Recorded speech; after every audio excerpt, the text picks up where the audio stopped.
The whole thing stinks. Everything about it stinks.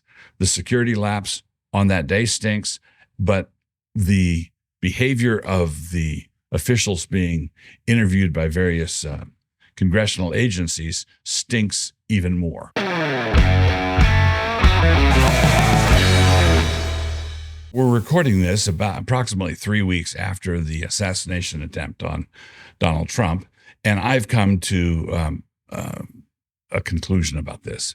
The conclusion is either there are some high-ranking federal officials who wanted Donald Trump dead and who were willing to either be sloppy or arrange or conspire or do something. They wanted Donald Trump dead. If he died, it wouldn't break their hearts.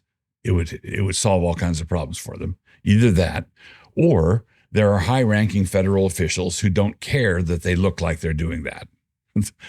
Those are the only two options that I can see. The slow walking, the stonewalling, the obfuscation. It's not just all the mistakes that happened on the day of the assassination attempt, which pretty much anybody who goes onto YouTube knows all about, because there are all sorts of former Secret Service agents and cops and analysts and amateur photographers who are producing all kinds of interesting footage of that day. Okay, there are all sorts of problems that all sorts of breakdowns and difficulties with the security on that day. But the really glaring problem is the obfuscation and the foot dragging in the aftermath of that. Why hasn't anybody been put on administrative leave? Not firing them. You don't execute people and then have the trial. But why? This is such a serious matter. Why haven't the people responsible been put on administrative leave while the whole thing has been investigated? Why? A lot of people think, why? Well, I think it's pretty clear why. The election is about 3 months away. We have August, September, October, and then the election.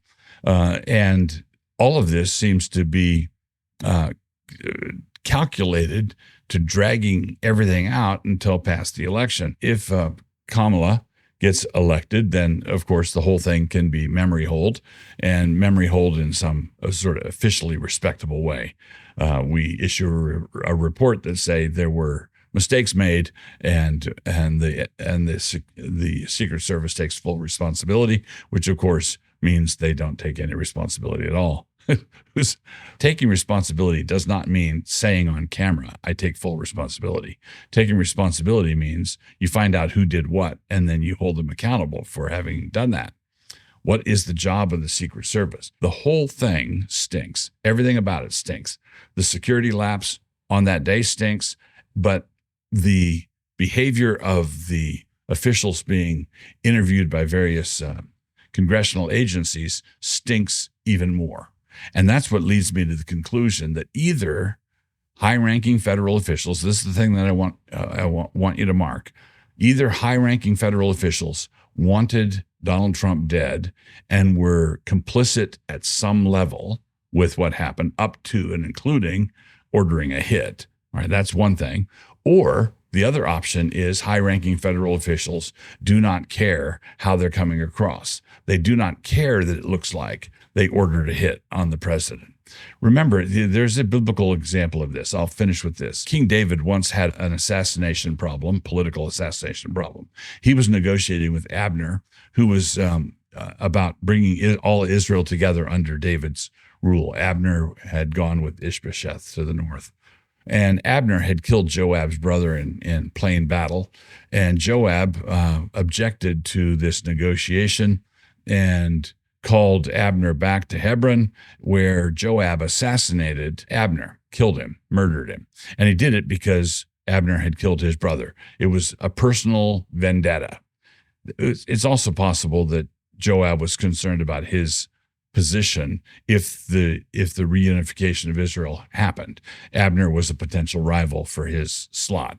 But the thing that the scripture mentions is the death of his brother. So because he was avenging his brother, it was a personal vendetta. All right. But David knew that it looked like David, had double-crossed Abner, that he'd violated a truce, that he had had a political rival assassinated. David knew what it looked like. And David conducted himself in such a way as to make all of Israel recognize that David had nothing to do with it. In short, David behaved in a manner that was utterly unlike the U.S. Secret Service.